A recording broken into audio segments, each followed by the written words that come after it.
ஸ்ரீ கர்க சம்ஹிதை மாத்துரிய காண்டத்தின் 12ஆம் அத்தியாயம். கம்சனின் தம்பிகளான சாணூரன் மற்றும் பஞ்சஜன அசுரன் போன்ற மல்யுத்த வீரர்களின் முந்தைய பிறப்புகளின் விளக்கம்.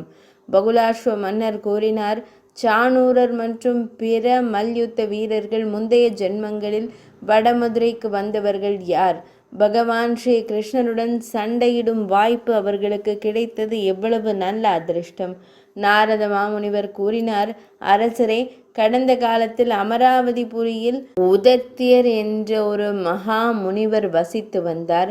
அவருக்கு மன்மதனை போன்ற பிரகாசமான 5 மகன்கள் இருந்தனர். அவர்கள் கற்றல், படிப்பு மற்றும் ஜபம் செய்வதை நிறுத்திவிட்டு மன்னர் பலியின் இல்லத்திற்கு சென்று ஒவ்வொரு நாளும் மல்யுத்தம் கற்றுக்கொள்ள தொடங்கினர்.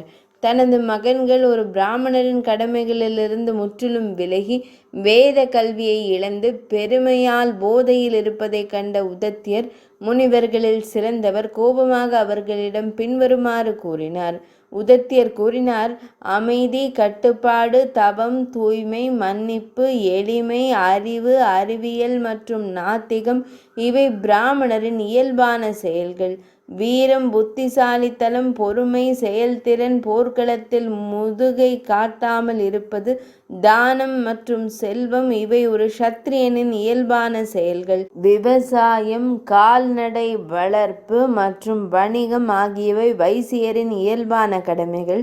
மேலும் சேவை கடமைகளும் சூத்திரருக்கு இயல்பானவை. துன்மார்க்கர்களே, நீங்கள் ஒரு பிராமணரின் மைந்தர்கள். ஆனால் நீங்கள் பிராமணருக்கு ஏற்ற செயல்களிலிருந்து விலகி இருக்கிறீர்கள். ஒரு சத்திரியனுக்கு ஏற்ற மல்யுத்த பணியை நீங்கள் எவ்வாறு செய்கிறீர்கள்?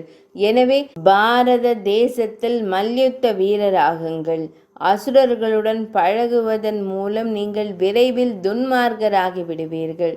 நாரத மாமுனிவர் கூறினார், அரசரே, அவர் உதத்தியரின் மகன். அவர்கள் பூமியில் மல்யுத்த வீரர்களாக பிறந்தார்கள்.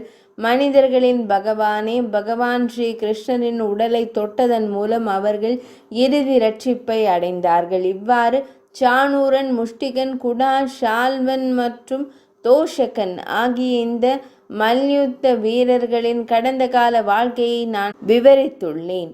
நீங்கள் இன்னும் என்ன கேட்க விரும்புகிறீர்கள்? பகுலாஸ்வ மன்னர் கூறினார், முனிவரே, கம்சனின் தம்பியா என்று கேட்டார். முந்தைய ஜென்மங்களில் கங்கை, நயக்ரோதன் போன்ற 8 வீரர்கள் யார் இறுதி விடுதலையை அடைந்தார்கள் என்று கூறுங்கள். நாரத மாமுனிவர் கூறினார், அரசரே, ஒரு காலத்தில் குபேரனின் தலைநகரான அலகாபுரியில் தேவயக்ஷன் என்று அழைக்கப்படும் ஒரு யக்ஷர் வசித்து வந்தார். அவர் ஞானி, அறிவாளி, சிவபக்தியால் மதிக்கப்படுபவர் மற்றும் மிகவும் புத்திசாலி. அவருக்கு 8 மகன்கள் இருந்தனர். அவர்களின் பெயர்கள் பின்வருமாறு: தேவகுடா, மகாகிரி, காந்தா, தண்ட, பிரசந்தா, காந்தா, அகந்த் மற்றும் பிருது. ஒரு நாள் விடியற் காலையில் சிவனாரை வழிபடுவதற்காக 1000 புண்டரீக மலர்களை கொண்டு வர வேண்டும்.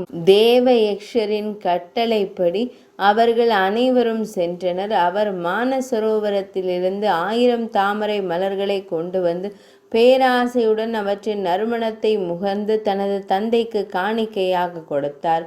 மலர்களை சிந்தியதற்காக சிவ வழிபாட்டால் நிராகரிக்கப்பட்ட முட்டாள் யக்ஷன் 3 பிறவிகளுக்கு அசுர கர்ப்பத்தை அடைந்தார். மிதிலேஸ்வரரே, விதேகத்தின் மன்னரான பலராம சுவாமியின் நலனுக்காக கரங்களால் கொல்லப்பட்ட அவர் குற்றத்திலிருந்து விடுபட்டு உயர்ந்த முக்தியை அடைந்தார்.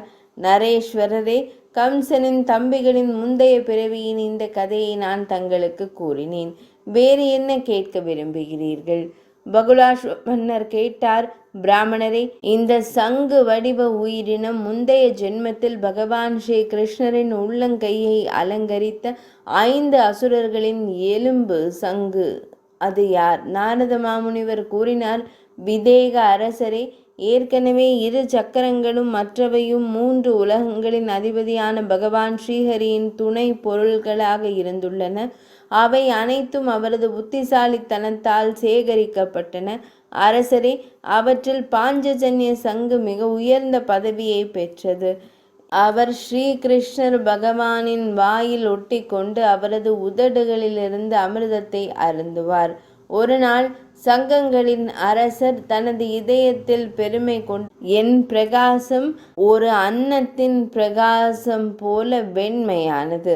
பகவான் ஸ்ரீஹரியே என்னை தனது சொந்த கரங்களால் ஏற்றுக்கொண்டார். நான் தட்சிணாவர்த்த சங்கு போரில் வெற்றி பெற்ற பின்னர் பகவான் ஸ்ரீ கிருஷ்ணர் என்னை ஊதினார். பகவான் ஸ்ரீ கிருஷ்ணரின் அதராமிர்தமான உதடுகளிலிருந்து வரும் அமிர்தத்தை நான் இரவும் பகலும் அருந்திக் கொண்டிருக்கிறேன்.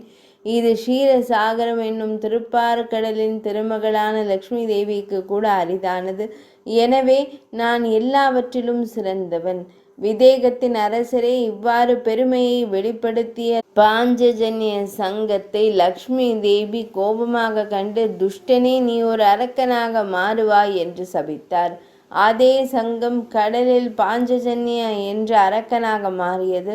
அவர் பகவான் ஸ்ரீஹரியின் மீதான பக்தியால் பகவான் ஸ்ரீஹரியால் மீண்டும் அடையப்பட்டார்.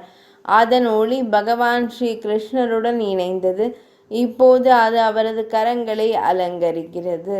அந்த சங்கம் அரசரின் அதிர்ஷ்டம் அற்புதமானது. நீங்கள் இன்னும் என்ன கேட்க விரும்புகிறீர்கள்? இது ஸ்ரீ கர்க சம்ஹிதையின் மாதுரிய காண்டத்தின் ஸ்ரீ நாரத பகுலாஸ்வ சம்வாதம் என்றழைக்கப்படும் உரையாடலில் உருவான சாணூரர் மற்ற மல்யுத்த வீரர்கள் மற்றும் 5 அசுரர்களின் முந்தைய பிறப்புகளின் விளக்கம் என்ற தலைப்பில் உருவான 12ஆம் அத்தியாயம் இனிதே நிறைவடைந்தது.